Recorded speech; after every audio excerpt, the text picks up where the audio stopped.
Alam mo, ang ganda-ganda niya. Super handy. Let it go!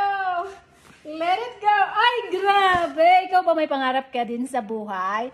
Siyempre ako, simple lang. Ito lang naman ang aking minimithi sa buhay. Natanggap ko na siya. Grabe!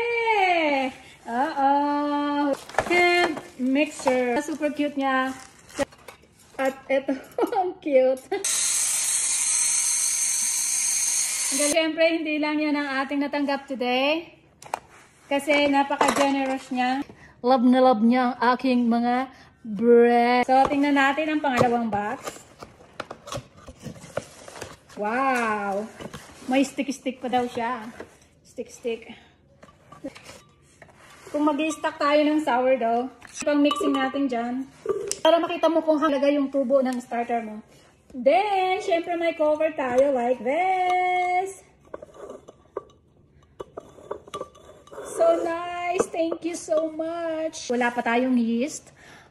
Gamit pa ang sourdough starter.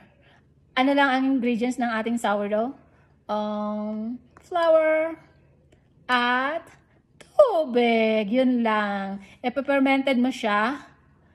Kahit ilang years mo yan dyan. Mas matagal, mas maganda ang ating sourdough. So, thank you so much! Ang galing-galing. Ito talaga yung pangarap ko. Ang pangarap ko simple lang naman.